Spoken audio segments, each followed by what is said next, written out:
नमस्कार, आगाज टाइम्स देख रहे हैं आप। मैं हूं आपके साथ पलक शर्मा। वक्त हो गया है उत्तर प्रदेश उत्तराखंड की बड़ी खबरों का, तो आइए रुक करते हैं प्रमुख खबरों की ओर। जहां पहली खबर उन्नाव से। उन्नाव में भीषण सड़क हादसे में 2 की मौत, 2 लोग घायल। तेज रफ्तार मोटरसाइकिल की टक्कर से 2 की मौत और साथ ही 2 लोग घायल। आमने सामने 2 मोटरसाइकिल में हुई टक्कर, 2 की मौत। मोटरसाइकिल की टक्कर के बाद हाईवे पर लगा है जाम।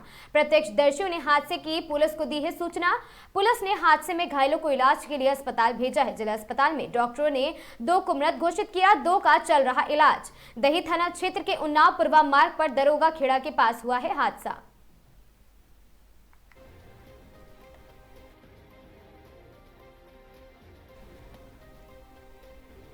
खबर उन्नाव से है, जहां अपने बयानों को लेकर सुर्खियों में रहने वाले विधायक अनिल सिंह का एक और आक्रामक बयान सामने आया है। विधायक अनिल सिंह ने विरोधियों को दिया खुला चैलेंज, जेसीबी से नहीं पोकलैंड मशीन से गिराऊंगा दुकानें। विधायक बोले, या तो अब की बार अनिल सिंह को निपटा ले जाओगे। विधायक ने विरोधियों को दिया अल्टीमेटम, घर द्वार जमीन जायदाद और जेवर बेचकर मुझे हराने का काम कर लो। जनता ने विधायक फिर से बना दिया तो पूर्वा में चोर उचक्के दिखाई नहीं देंगे। विधायक अनिल सिंह ने 9 साल से पूर्वा में दलाली बंद कराने का ठोका है एक दावा।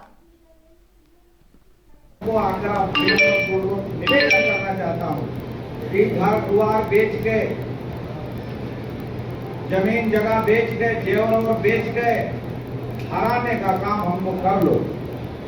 अगर कहीं जनता ने मुझे फिर विधायक बना दिया तो जो चोर उचक्का है वो पूर्व के अंदर दिखाना पड़िए। ये आप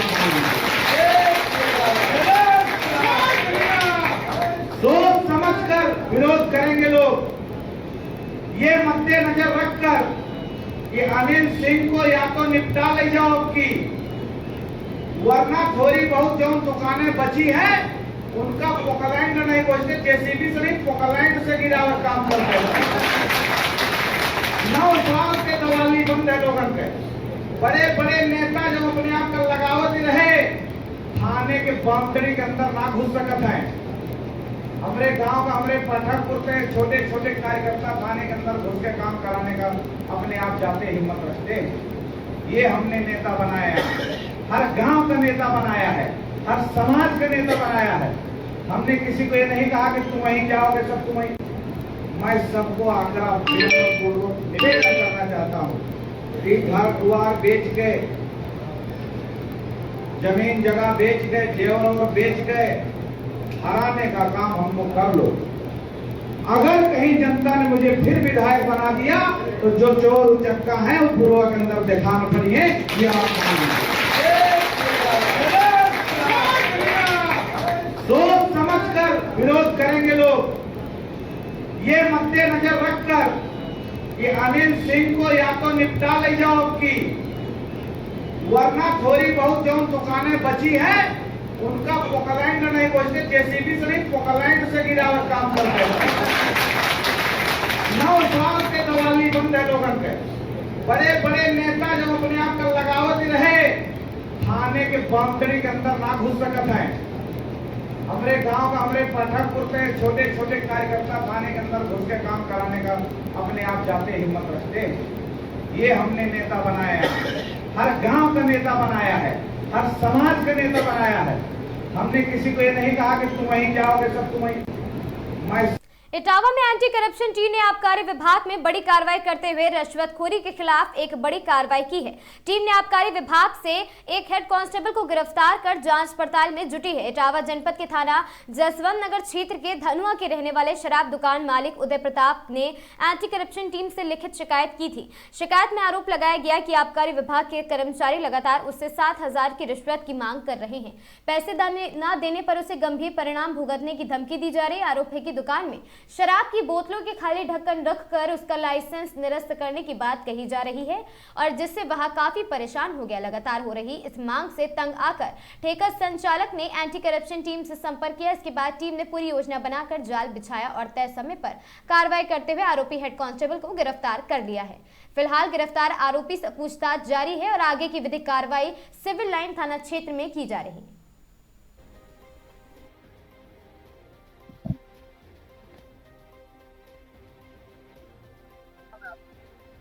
उदय प्रताप। क्या कुछ हुआ है? कुछ नहीं, जो हुआ है सुबह पता चल जाएगा क्या आपको। क्या शिकायत थी? शिकायत दी थी, पैसे मांग रहे थे महीने बंदी। इंस्पेक्टर विकास अधिकारी निरीक्षक इटावा। अरे सिपाही में लिब्बा है, सिपाही पकड़ेगा और यहाँ था वो बच गया। वो कार्रवाई बाबू को वो चाहिए थी। दुकान चलाने है तो देने पर ही दबंगई। हाँ शराब की दुकान है। धन हुआ महीना मांगते नहीं मत दियो तो खाली ढक्कन दी दुकान में, दुकान सील करवाए दी, काली सूची में डाल दी। Anti corruption. हाँ विकास छूट गए, वही पकड़े गए। हाँ सिपाही पकड़े गए। मैं भाग नहीं गया, यही पकड़ा गए, दरोगा नहीं पकड़ा। हम्म।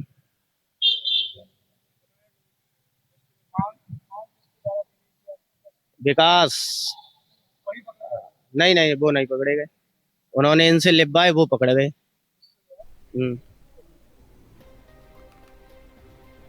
खबर मथुरा से, जहां आम आदमी पार्टी आपकी रोजगार दो सामाजिक न्याय दो पदयात्रा आज शहर की विभिन्न जगह होते हुए कृष्णा नगर पहुंची है। राज्यसभा सांसद संजय सिंह के नेतृत्व में ये यात्रा मथुरा 6 तारीख की प्रवेश कर गई थी, जहां कार्यकर्ताओं और स्थानीय लोगों ने उनका भव्य स्वागत किया है। रोजगार दो सामाजिक न्याय दो पदयात्रा की शुरुआत आगरा से हुई है और कल 9 अप्रैल को इसका समापन। इस पूरी पदयात्रा के दौरान हमने रोजगार को मुद्दा बनाया और जाति धर्म के नाम पर उत्तर प्रदेश में जो भेदभाव की जो राजनीति चल रही है उसको मुद्दा बनाया। आज दुर्भाग्य से उत्तर प्रदेश में जनता से जुड़े हुए कभी भी किसी भी मुद्दे पर बात नहीं होती है। नौजवान नौकरी मांगते निकलता है, जिसको लाठियां मिलती है, मुकदमा मिलता है, उसके बाद उसका पेपर लीक हो जाता है, परीक्षा पास करता है तो कोर्ट से स्टे हो जाता है। तो एक बड़ा संकट नौजवानों के सामने रोजगार का है। हमने नारा दिया है कि 18 साल से ऊपर के जो नौजवान उनको आप रोजगार नहीं दे सकते तो 10,000 महीने बेरोजगारी भत्ता दीजिए, बदले में 2 घंटे उनसे कोई भी सरकारी काम लीजिए आप तो। या एक मुद्दा हमने उठाया है। पूरी पदयात्रा में कल की सभा के बाद हम रणनीति बताएंगे कि जब हम रोजगार की बात करते हैं तो केवल नौजवानों की बात नहीं कर रहे हैं। हमारा जो किसान है, रेडी वाला है, पटरी वाला है, जिनकी दुकान उजाड़ दी जाती है, उसके भी रोजगार की बात कर रहे हैं।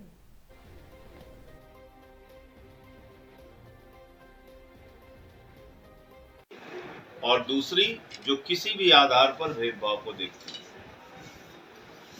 और कोई झगड़ा आपस में सवर्ण और दलित पिछड़ों के बीच में नहीं होता। ये भारतीय जनता पार्टी की गंदी मानसिकता के कारण समाज के एक बड़े वर्ग को आपस में लड़ाने की योजना है। देखिए, मुझे तो लगता है कि लोग दुखी हैं और वो चाहे नौजवान हो, किसान हो, माताएं बहनें हो और ख़ास तौर से जो समाज का वंचित तबका है वो, तो इनसे तो दुखी सब हैं। अब अगर हम धार्मिक उन्माद की राजनीति में फंसे और फिर से इनका चुनाव किया तो प्रदेश का भला तो नहीं होना है, बीजेपी का भला भले ही हो जाए। तो मुझे ऐसा लग रहा है कि जो लोकसभा के चुनाव के परिणाम आए उसके बाद से एक बड़ा परिवर्तन उत्तर प्रदेश में विधानसभा में भी आपको देखने को मिलेगा। उत्तर प्रदेश में अकेले चुनाव लड़ेंगे गठबंधन के साथ? ये फैसला आपको हम पंचायत के चुनाव के बाद बताएंगे। अभी पूरा फोकस हमारा जो आगामी जुलाई अगस्त में जो पंचायत का चुनाव है, कोर्ट का आदेश हुआ है, उसके बाद संभवतः ऐसा महसूस हो रहा है कि वो चुनाव जुलाई अगस्त में हो जाएगा।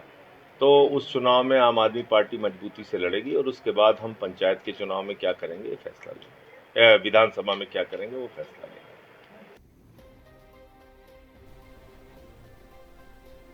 खबर सहावर से है, जहां फर्जी फिल्म बनाकर 9 लाख रुपए की अधिक का घोटाला करने वाले आरोपी को पुलिस ने पंजाब के लुधियाना से गिरफ्तार कर लिया और साथ ही सहावर पुलिस की विवेचना के दौरान आरोपी का नाम प्रकाश में आया था। पुलिस आरोपी की गिरफ्तारी कर कोर्ट में पेश करेगी।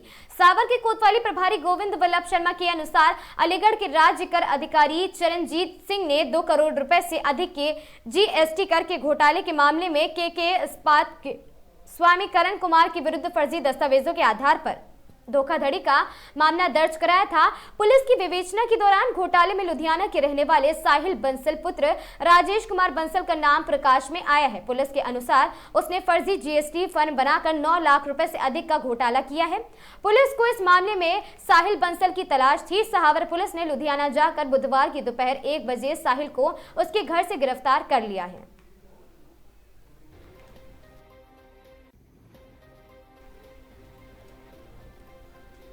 छुट्टी पर घर आए पुलिस विभाग के फॉलोअर की संदिग्ध हालत में मौत, परिवार में बचा कोहराम। पोस्टमार्टम रिपोर्ट में से खुलेगा मौत का राज, पुलिस जांच में जुटी है। बदायूं के थाना मूसाझाक क्षेत्र के गांव बरसुनिया में छुट्टी पर घर आए पुलिस विभाग के कर्मचारियों की संदिग्ध परिस्थितियों में मौत हो गई। घटना के बाद पूरे गाँव में शोक की लहर और परिजनों का रो रो कर बुरा हाल है। मृतक की पहचान राम सेवक 59 वर्षीय पुत्र सूबेदार निवासी ग्राम बरसुनिया थाना मूसाझाक के रूप में हुई है। राम सेवक जनपद संभल की बहजोई में पुलिस विभाग में फॉलोअर के पद पर तैनात थे। जानकारी के मुताबिक वे कुछ दिन की छुट्टी लेकर अपने पैतृक गांव बरसुनिया आए हुए थे। उनकी अचानक संदिग्ध परिस्थितियों में मौत हो गई थी। सुबह घटना की जानकारी मिलते ही पुलिस परिजनों ने तत्काल मूसाझाक थाना पुलिस को सूचना दी। सूचना मिलते ही थाना पुलिस मौके पर पहुंची और शव को कब्जे में ले लिया है। मूसाझाक पुलिस ने पंचनामा भरकर शव को पोस्टमार्टम के लिए जिला मुख्यालय भेज दिया है। पुलिस अधिकारियों का कहना है कि पोस्टमार्टम रिपोर्ट आने के बाद मौत के सही कारणों का पता चल सकेगा। राम सेवक की अचानक मौत से परिवार पर दुखों का पहाड़ टूट पड़ा है।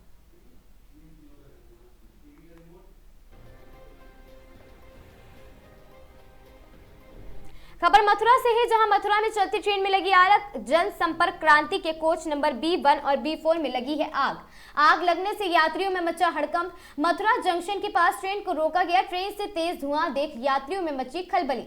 दिल्ली से हैदराबाद जाते वक्त राजधानी एक्सप्रेसवे में हुई घटना, लगी आग।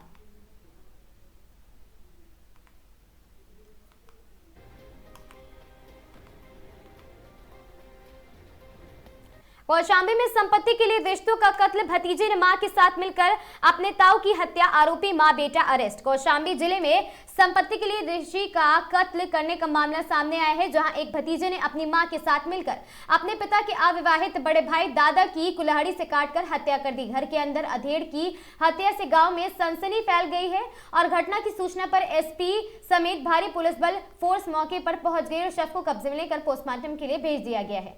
घटना कोखराज थाना क्षेत्र के खोजवापुर गांव की है, जहां के अमरनाथ पटेल पुत्र दुलारे उम्र 55 वर्षीय की उसी के सगे भतीजे सूरजबली पुत्र स्वर्गीय बंसत लाल और साथ ही उसकी मां धनपत ने मिलकर कर दी और हत्या, और साथ ही भतीजे ने अपने दादा अमरनाथ पटेल की कुल्हाड़ी से काट कर हत्या कर दी है। घटना के बाद गांव वालों और पुलिस ने सामने आरोपी ने अपना जुर्म कबूल भी किया है। आरोपी मां बेटे को पुलिस ने अरेस्ट कर लिया है और थाना पर पूछताछ कर रही। बताया जा रहा कि आरोपी भतीजा अपने अविवाहित दादा की 14 बिस्वा जमीन के लिए परेशान था और इसी को लेकर उनकी हत्या कर दी गई है।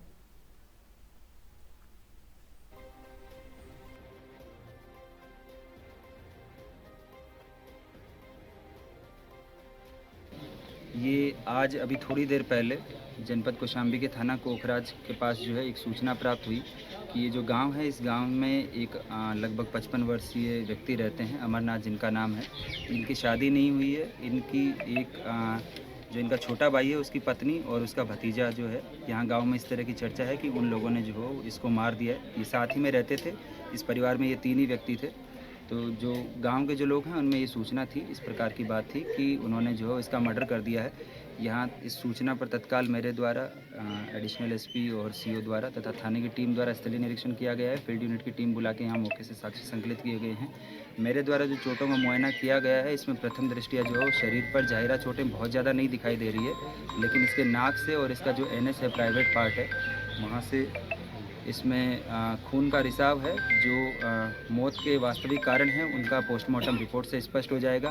प्रथम दृष्टिया जिन पे आरोप है उन लोगों को पुलिस द्वारा यहाँ से हिरासत में लिया गया है, उनसे भी पूछताछ की जाएगी। जो भी इसमें तथ्य निकल कर आएंगे उसके अनुरूप जो है विधिक कार्रवाई अमल में लाई जाएगी।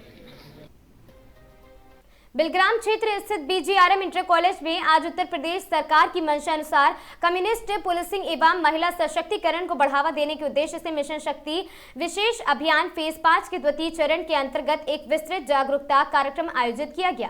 कार्यक्रम में बड़ी संख्या में छात्राओं एवं महिलाओं ने भाग लेकर अपनी सुरक्षा अधिकारों एवं आत्मनिर्भरता से जुड़ी महत्वपूर्ण जानकारियां प्राप्त की हैं। इस दौरान पुलिस टीम द्वारा उपस्थित बालिकाओं एवं महिलाओं को नारी सुरक्षा, नारी सम्मान एवं नारी स्वावलंबन के महत्व में में विस्तार से समझाया गया।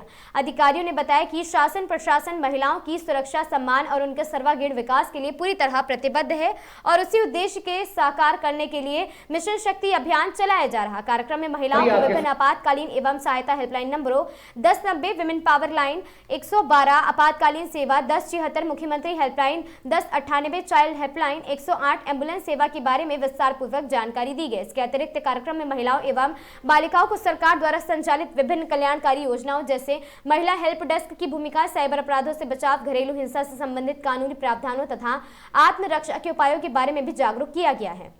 इस अवसर पर कोतवाली अतिरिक्त प्रभारी हाकिम सिंह यादव, कस्बा इंचार्ज अजय तोमर, महिला कांस्टेबल शक्ति, अंशुल चौधरी एवं मोनू चौधरी सहित पुलिस टीम के अन्य सदस्य उपस्थित रहे। सभी ने मिलकर बालिकाओं को जागरूक करते हुए उन्हें सुरक्षा के प्रति सजग रहने का भी संदेश दिया।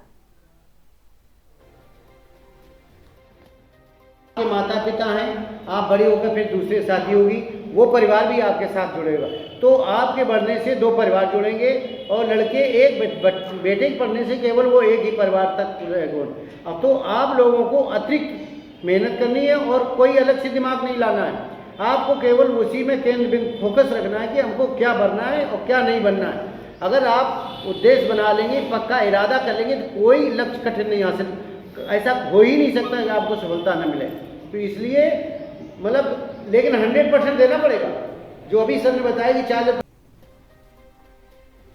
लखीमपुर खीरी जिले के दुधवा टाइगर रिजर्व की वन रेंज भीरा में आपको बता दें बड़ी संख्या में गिद्धों की दर्दनाक मौत हो गई है, जिनके वीडियो सोशल मीडिया पर वायरल हुए थे। और वहीं गिद्धों की मौत के मामले में अब तूल पकड़ लिया है। भीरा क्षेत्र के सिमरिया गांव में 2 दिन पहले करीब 25 गिद्धों की मौत के मामले का प्रदेश के वन मंत्री अरुण कुमार सक्सेना ने गंभीरता से संज्ञान लिया और वहां मौके का निरीक्षण भी कर सकते। और साथ ही बताया जा रहा है कि भीरा थाना क्षेत्र के सिमरिया गाँव में करीब 25 गिद्धों की तड़प कर मौत हो गई है, जिससे इलाके में हड़कंप मच गया है। इस घटना के बाद वन विभाग ने मौके पर पहुंचकर जांच शुरू की थी। वन विभाग ने 5 गंभीर रूप के बीमारी गिद्धों को रेस्क्यू कर उपचार के लिए भेजा है। इस पूरे मामले को प्रदेश के वन मंत्री अरुण कुमार सक्सेना ने गंभीरता से लिया हुआ है और उनके संभावित दौरे को लेकर वन विभाग अलर्ट मोड पर आ गया है। अधिकारी मौके पर तैयारियों में जुटे हुए हैं। वहीं इस घटना के बाद वन्यजीव प्रेमियों और साथ ही क्षेत्रीय लोगों में शोक की लहर है। फिलहाल वन विभाग पूरे मामले की गहन जांच कर रहा है और मौत के असली कारणों का पता लगाने में जुटा है।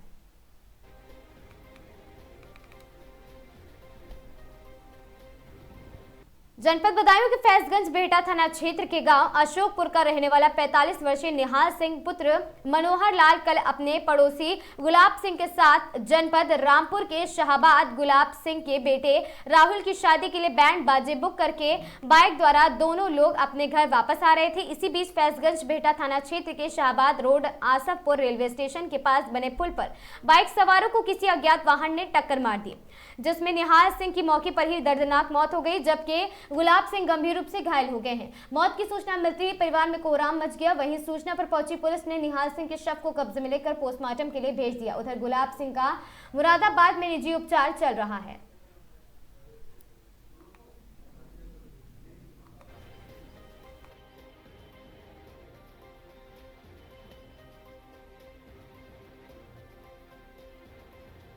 क्या नाम है आपका? योगेंद्र कुमार सर। कहाँ के रहने वाले हो? अशोकपुर। अच्छा, ये क्या मामला है जो आपके चाचा की सड़क हादसे में मौत हुई है? जी सर, पड़ोसी गुलाब सिंह के लड़के राहुल के बैंडबाजी करने शाहबाद गए थे सर। अच्छा। वहाँ से लौटते समय आ रहे थे तो अशोकपुर स्टेशन के पास पुल पर अज्ञात वाहन द्वारा एक्सीडेंट हो गया सर। अच्छा, फिर उसके बाद उनकी मौके पर ही मौत हो गई सर। अच्छा, और वो निहाल और जो उनके साथ में थे गुलाब सिंह, वो इस समय मुरादाबाद अस्पताल में भर्ती हैं, गंभीर हालत है। अच्छा, तुम्हारे चाचा का क्या नाम था? मेरे चाचा का नाम निहाल सिंह। निहाल सिंह।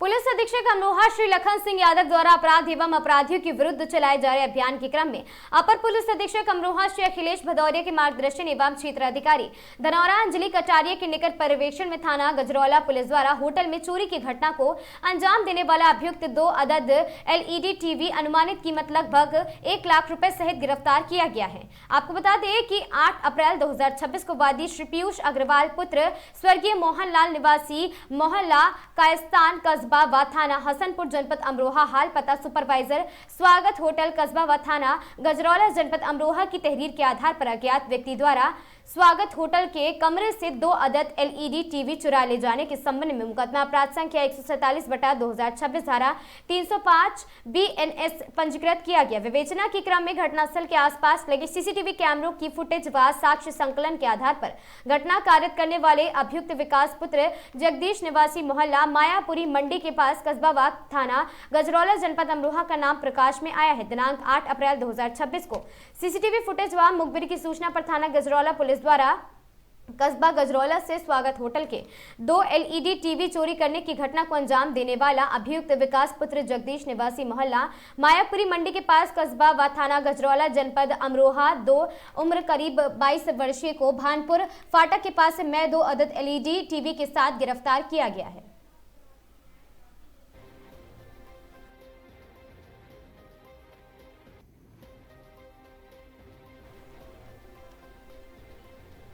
श्रद्धालुओं से भरी बस पलटी है। हादसे में 2 महिला श्रद्धालुओं की मौत। गाजीपुर में आज एक हादसे में श्रद्धालुओं से भरी बस अनियंत्रित होकर नेशनल हाईवे पर पलट गई। हादसे में 2 महिला श्रद्धालुओं की मौके पर मौत हो गई, जबकि बस पलटने से 20 श्रद्धालु घायल हो गए। घटना नंदगंज थाना क्षेत्र के नैसारे इलाके की है। ये हादसा वाराणसी गोरखपुर NH पर हुआ है। गाजीपुर मेडिकल कॉलेज में घायलों का इलाज किया जा रहा। बस नेपाल से वाराणसी जा रही थी। बस में महाराष्ट्र से 50 श्रद्धालु सवार थे। बताया जा रहा महाराष्ट्र के रहने वाले श्रद्धालुओं से भरी एक बस नेपाल के वाराणसी जा रही थी। इसी दौरान गाजीपुर के नंदगंज थाना क्षेत्र में नैसारे इलाके में बस अनियंत्रित होकर डिवाइडर से टकराई। डिवाइडर से टकराने के बाद बस पलट गई और हादसा गोरखपुर वाराणसी NH पर हुआ है। हादसे के बाद स्थानीय लोगों ने पुलिस को सूचना दी। मौके पर पहुंची पुलिस ने रेस्क्यू शुरू किया। हादसे में बस में सवार एक महिला की मौके पर ही मौत हो गई, जबकि दूसरी महिला ने इलाज के दौरान अस्पताल में दम तोड़ दिया। हादसे में 20 लोगों के घायल होने की आशंका और साथ ही गाजीपुर मेडिकल कॉलेज में उन सभी का इलाज चल रहा है।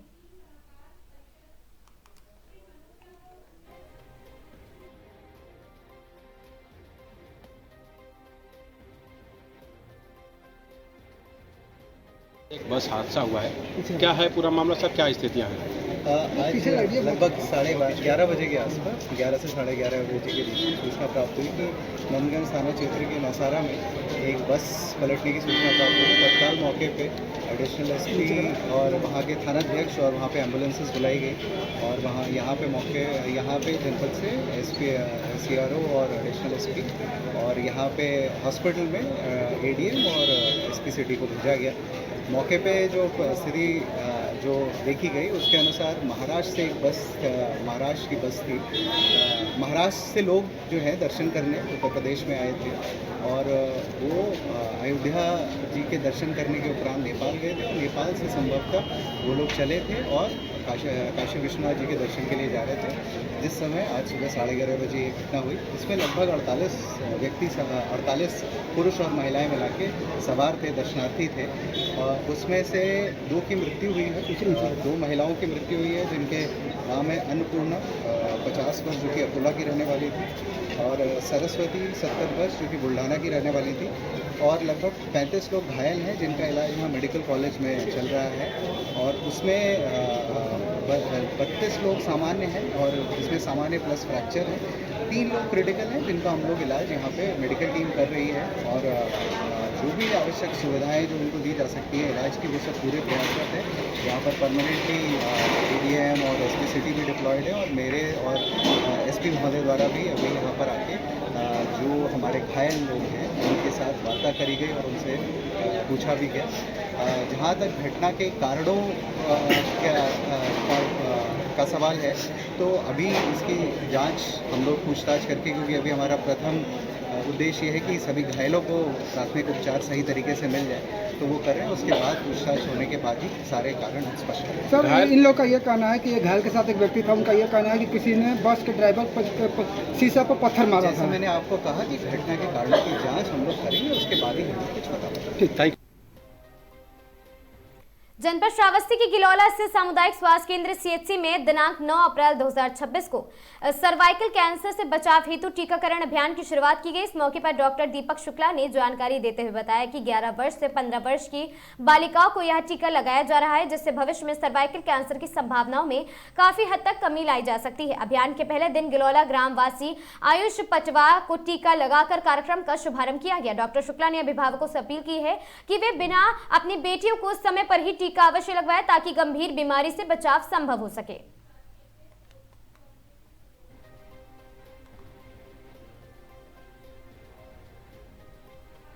खबर चंदौली से है, जहां पंडित दीनदयाल उपाध्याय नगर मुगलसराय राजघाट स्थित मालवीय पुल पर एक युवक के ऊपरी ढांचे पर चढ़ने से हड़कंप मच गया। घंटों की मशक्कत के बाद युवक ने गंगा में छलांग लगा दी है, जिससे राष्ट्रीय आपदा मोचन बल और पुलिस ने सुरक्षित उसे बचा लिया। यह घटना आदमपुर थाना क्षेत्र के अंतर्गत हुई है। युवक को खतरनाक स्थिति में देख पुल पर भारी भीड़ जमा हो गई, जिससे कुछ समय के लिए यातायात भी प्रभावित हुआ है। सूचना मिलते ही पुलिस और रेस्क्यू टीम मौके पर पहुंची। पुलिसकर्मियों ने काफी देर तक युवक को समझा बुझाकर नीचे उतारने का प्रयास किया। इस दौरान पुल के नीचे गंगा में नाव के साथ रेस्क्यू की भी तैयारी रखी गई है और साथ ही प्रत्यक्षदर्शियों के अनुसार युवक असामान्य व्यवहार कर रहा था और नीचे उतरने को तैयार नहीं था। काफी मशक्कत के बाद उसने अचानक गंगा में छलांग लगा दी। इससे पहले अलर्ट रेस्क्यू टीम ने फुर्ती दिखाकर युवक तक पहुंचकर उसे सुरक्षित बाहर निकाल लिया। आदमपुर चौकी प्रभारी प्रशांत कुमार पांडे और एनडीआरएफ की तत्परता से युवक की जान बचाई जा सकी है। रेस्क्यू के बाद युवक को प्राथमिक उपचार दिया गया है और साथ ही कबीर चौरा मंडलीय चिकित्सालय भेजा गया। उसकी हालत खतरे से बाहर बताई जा रही। मानसिक तनाव या नशे की आशंका जताई जा रही है। पुलिस युवक की शिनाख्त में जुटी है।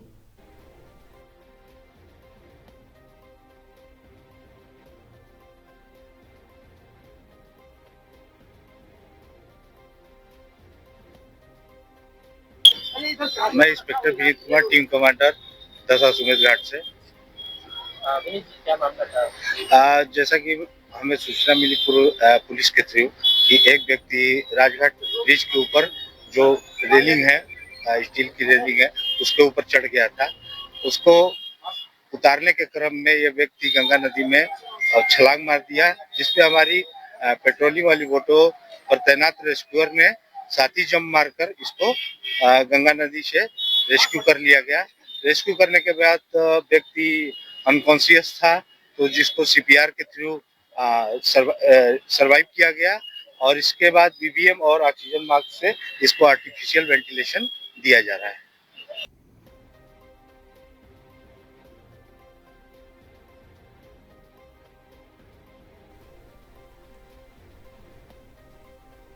खबर चंदौली से है, जहां अवैध मेडिकल स्टोर पर ड्रग विभाग की टीम ने मारा है छापा। छापेमारी में दुकान पर लटकता मिला ताला। कागजी कार्रवाई कर टीम लौटी है वापस। अवैध मेडिकल स्टोर पर टीम की रहेगी कड़ी निगरानी।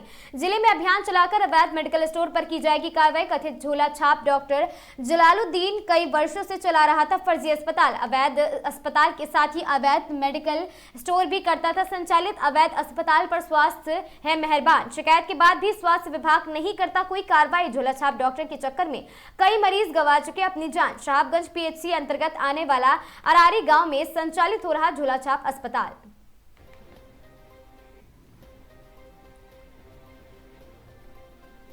राज्यसभा सांसद व आम आदमी पार्टी उत्तर प्रदेश के प्रभारी संजय सिंह जी के नेतृत्व में रोजगार दो सामाजिक न्याय दो पदयात्रा में छात्र विंग एएसएपी आम आदमी पार्टी सीतापुर जिला अध्यक्ष मोहम्मद दिलशाद अंसारी शामिल हुए। दिलशाद अंसारी ने बताया कि चौथे चरण की पदयात्रा है। यह पदयात्रा 3 अप्रैल को मोहब्बत की नगरी आगरा से निकलकर हाथरस के रास्ते होते हुए दिनांक 9 अप्रैल को श्री कृष्ण जन्मभूमि मथुरा से समाप्त हुई है। पदयात्रा का पहला चरण अयोध्या सरयू से प्रयागराज संगम तक है। दूसरा चरण रामपुर से अमरोहा, तीसरा चरण मिर्जापुर से बनारस। दिलशाद अंसारी ने यह भी बताया है, राज्यसभा सांसद संजय सिंह जी ने सरकार से मांग रखी है कि सरकार युवाओं को रोजगार दे, हर माह 10,000 रुपए बेरोजगारी भत्ता दे। साथ ही दिलशाद अंसारी ने यह भी कहा कि रोजगार दो सामाजिक न्याय दो पदयात्रा आगे और चरणों में भी जारी रहेगी।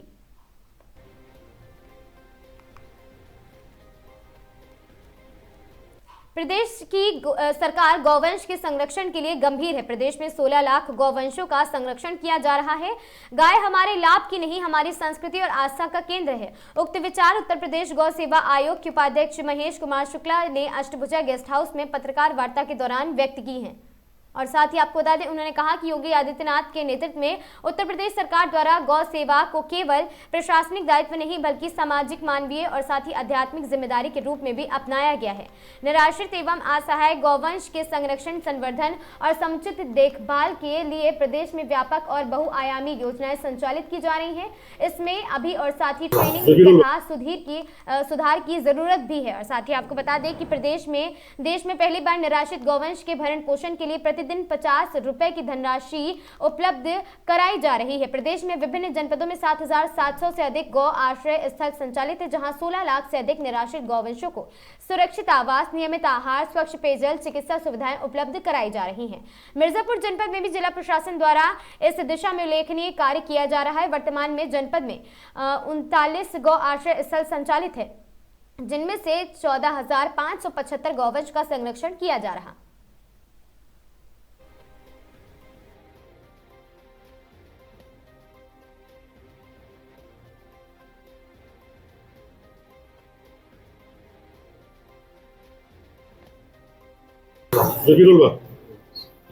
बताइए, गौशाला का आपने निरीक्षण किया है, तो क्या कुछ कमियां मिली है या क्या दिशा निर्देश दिया गया है? देखिए, हम लोग कमियां सिर्फ देखने नहीं आते, निरंतर सुधार और कैसे किया जा सके हम लोग आशावादी हैं।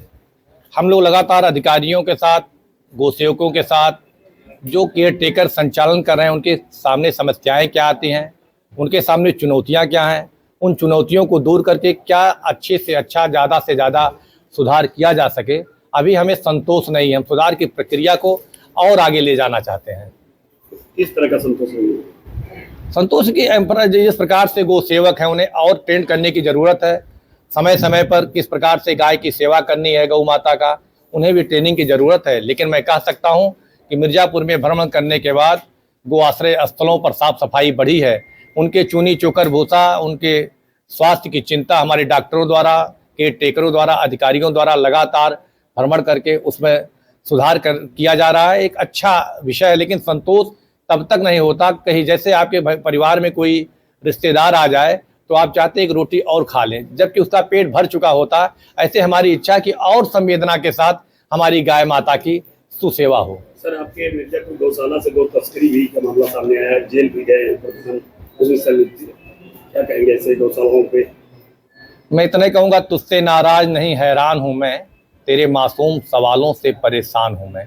मैंने अभी कहा कि जिस प्रकार से हत्या, लूट, डकैती पर 100% जीरो टॉलरेंस सरकार की नीति है, उसी प्रकार आपने देखा अगर तस्करी की सूचना मिलती है तो बिना भेदभाव के कोई कितना भी शक्तिशाली व्यक्ति क्यों ना हो, हमारी सरकार की जो प्रतिबद्धता है कि गौ माता के तरफ कोई कुदृष्टि नहीं डाल सकता है, उसका परिणाम आप सबके सामने है। अभी एक गोरक्षक जो है कंटेनर कुचल दिया, गौ माता के लिए गए थे, तो ऐसे भी कई संगठन। बड़ा अच्छा सवाल है। वो सवाल क्या था कि उसकी जांच हुई। हरसा बाबा गौ सेवा के प्रति अपने जीवन को समर्पित किए थे। उन्हें एक जानकारी मिली कि एक ट्रक पर गोवंश जा रहा है, जिसके आधार पर अकेले वहां जाते हैं और ट्रक को रोकते हैं। ट्रक रोकते हैं तो उसमें कोई जीव जंतु नहीं पाया जाता है, लेकिन जैसे पीछे हटते एक दूसरी ट्रक आ रही थी, धुंधला के कारण उससे कुचल जाते हैं, जिसकी जांच हो रही है कि ये हत्या की गई है कि एक्सीडेंट है। इस पर सरकार की दृष्टि है, उस पर पूरी जांच बैठाई जा चुकी है। वो दोनों हो सकता है, दुर्घटना भी हो सकती है, लेकिन उसके पीछे किसी का षड्यंत्र भी हो सकता है। चूंकि अभी यह जांच चल रही है, इस पर मैं कोई और स्पष्ट उत्तर देने में असमर्थ हूँ। योजनाओं पर बताइए, क्या है योजनाओं, कैसे? सरकार की हमारी योजना है कि सबसे पहले तो आग्रह है कि जनमानस में जन चेतना फैलाया जाए कि भारतीय संस्कृति के संवाहक, किसानों के प्रगति का मूल कारण गोवंश और पशुपालन के माध्यम से समृद्धि थी। ऐसे में अचानक उत्तर प्रदेश में ही नहीं पूरे देश में जो हमारे परिवारों का विखंडन हुआ है, जो माइक्रो फैमिली होने के नाते गौ सेवा के प्रति भी उनका आकर्षण घटा है। ऐसे में जन जागरण के माध्यम से कि गाय सिर्फ लाभ के लिए नहीं है, गाय हमारी संस्कृति के लिए, हमारी आस्था का केंद्र बिंदु है। हम ज़्यादा से ज़्यादा भारतीय नस्ल के गायों का सेवा करें, अपने दरवाजे पर रखें। और सरकार ने कहा कि गो आश्रय स्थलों को इसकी आवश्यकता थी। शायद सरकार ने कल्पना भी नहीं की होगी कि समाज अचानक इस प्रकार से निष्ठुर हो जाएगा कि जिस गाय माता की पूजा करता था और दूध देने के बाद उस गाय को तत्काल हम छोड़ दे रहे हैं। ऐसे में हम सरकार ने व्यवस्था बनाई थी कि ऐसे निराश्रितों के लिए संवेदना पूर्वक गो आश्रय स्थलों पर रख के भरण पोषण किया जाए। सरकार ने उसके लिए 50 रुपया प्रति गोवंश अर्थात एक गोवंश पर 1,500 रुपया खर्च करती है। आप विचार कर सकते हैं कि 16 लाख गोवंश का उत्तर प्रदेश में भरण पोषण 16 लाख गुणे 50 आप जोड़िएगा तो आपको लगेगा कई राज्यों की इतनी अर्थव्यवस्था नहीं है जितना सिर्फ गो सेवा में हमारी सरकार खर्च कर रही है। आवश्यकता है सबको संवेदनशील होने की।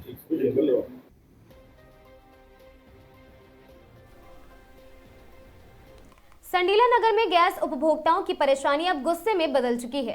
राम रानी गैस एजेंसी की लापरवाही और मनमानी को लेकर लोगों में भारी आक्रोश है और साथ ही मार्च से बुकिंग लेकिन अब तक नहीं मिल रही गैस। उपभोक्ताओं का आरोप है कि गैस सिलेंडर बुक कराने के बावजूद हफ्तों से डिलीवरी नहीं हो रही है, जिससे घरों के चूल्हे ठंडे पड़ गए हैं और साथ ही आम जनता को भारी दिक्कतों का सामना करना पड़ रहा। मैनेजर पर अभद्रता का भी आरोप लगाया गया है और साथ ही गैस बुक करने के बावजूद हफ्तों से डिलीवरी नहीं हो रही, इससे भी दिक्कत है, जिससे घरों के चूल्हे ठंडे पड़ गए हैं।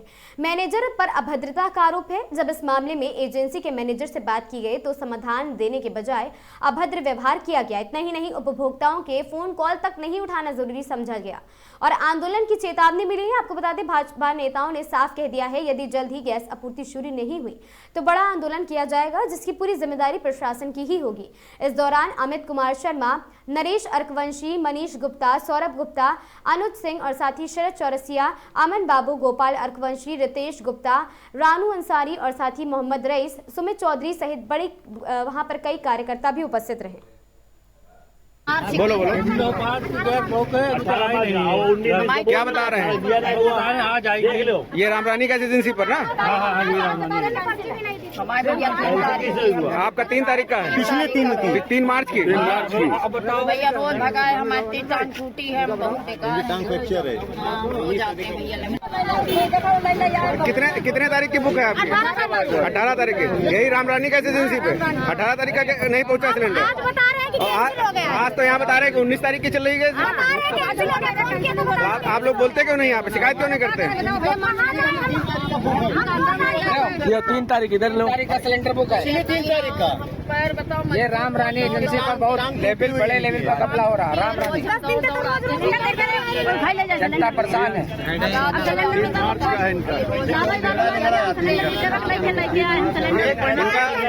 इनका 18 तारीख का गैस बुकिंग थी और जब आज 19 तारीख की गैस बुक रही, जब इन्होंने जानकारी चाहिए तो इनको बता दिया कि आपका बुकिंग कैंसिल कर दी गई।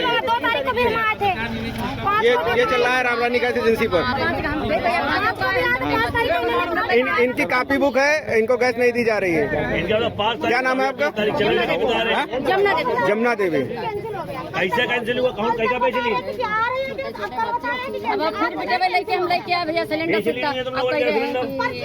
आज राम रानी गैस एजेंसी संडीला में कई उपभोक्ताओं के मेरे पास फोन आया कि 8 मार्च से 19 मार्च और ना जाने कितने दिनों की गैस बुक है, उपभोक्ताओं को गैस प्राप्त नहीं हो रही है। इस संबंध में मैं गैस एजेंसी गया, वहाँ के मैनेजर से बात की तो बात करने की बजाय वो इतनी अभद्रता दिखा रहे थे कि वो ऐसा लग रहा था कि जनता के समस्याओं को नज़र नहीं आ रही है। जब उन्होंने अभद्रता की तो संबंध में भारतीय जनता पार्टी के कार्यकर्ताओं द्वारा उप जिलाधिकारी महोदया सुश्री नारायणी भाटिया जी को शिकायत पत्र सौंपा गया है, जिसमें कि गैस की समय से डिलीवरी नहीं होने के कारण और एजेंसी के मैनेजर द्वारा कोई फ़ोन नहीं उठाया जा रहा है। इस बिंदुओं पर माननीय मुख्य जिलाधिकारी जी को शिकायत पत्र सौंपा गया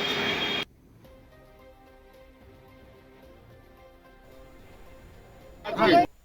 कानपुर में एक महिला ठग ने कार्डियोलॉजी अस्पताल में फ्री में इलाज कराने के बहाने महिला के साथ टप्पेबाजी करके सोने के गहने उतरवा लिए और फरार हो गए। इस घटना में पीड़ित महिला के पति शिव मोहन की सदमे में मृत्यु हो गई। एक प्रेस वार्ता के दौरान डीसीपी सेंट्रल अतुल कुमार श्रीवास्तव ने बताया कि 6 अप्रैल को कानपुर के कार्डियोलॉजी हॉस्पिटल में फतेहपुर की निवासी जगदेई अपना इलाज कराने आई थी। इसी दौरान टप्पेबाज महिला अनीता उर्फ गुड्डी के जगदेई ने अपना शिकार उनसे बनाते हुए फ्री में इलाज कराने का का बहाना दिया।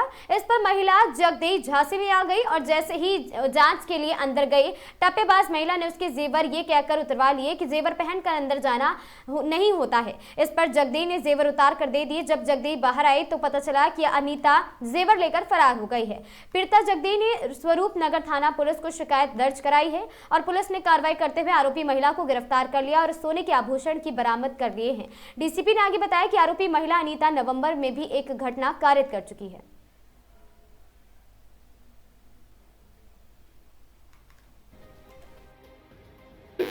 दिनांक 4 अप्रैल को कार्डियोलॉजी सेंटर में एक महिला जिनके पति बहुत गंभीर स्थिति में कार्डियोलॉजी में एडमिटेड थे, उनको एक महिला ने बेवकूफ़ बना करके कि आपका फ्री में इलाज कराएंगे और उसको ले करके कैंसर हॉस्पिटल की तरफ ले गई और बाद में उसको बताया कि आपका जो मुफ्त इलाज होगा उसमें आपके एक्सरे और अन्य चेकिंग की आवश्यकता पड़ेगी, आप अपने जेवर उतार करके मुझे दे दो और फिर उसके बाद एक्सरे होगा। उनको बेवकूफ़ बना करके और सारे जेवर उनसे उतरवा लिए और उतरवा करके ले करके फरार हो गई थी। इस सूचना के आधार पर थाना स्वरूप नगर पर अभियोग पंजीकृत किया गया था। इसमें लगातार हमारी SWAT की टीम और थाना स्वरूप नगर की टीम लगी हुई थी। आज घटना का अनावरण करते हुए महिला को गिरफ्तार किया गया है। इसमें दुखद विषय ये था कि जो महिला के साथ ठगी की घटना घटित हुई थी, उनके पति की बाद में इलाज के दौरान वहाँ पर डेथ हो गई, इसलिए ये घटना गंभीर थी और लगातार प्रयास करके इस महिला को गिरफ्तार किया गया है। इस महिला की क्रिमिनल हिस्ट्री है, पूर्व में भी इसी तरह की घटनाओं में वो संलिप्त रही है। आज इस घटना का सफल अनावरण किया गया और घटना में जो भी जेवरात गए थे उन जेवरात की बरामदगी कर ली गई है।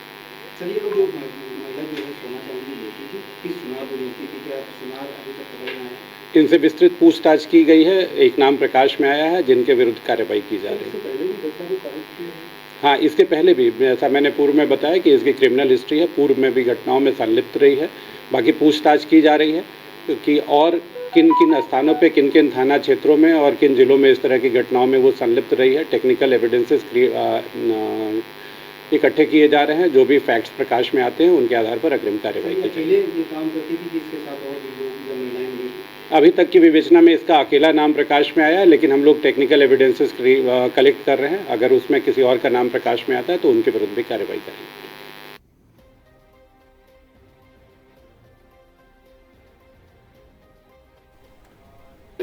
दिनांक 4 उत्तर प्रदेश उत्तराखंड की इन तमाम खबरों में आज के लिए बस इतना ही। ऐसी खबरों से लगातार जुड़े रहने के लिए बने रहें हमारे साथ और देखते रहें आगाज टाइम्स।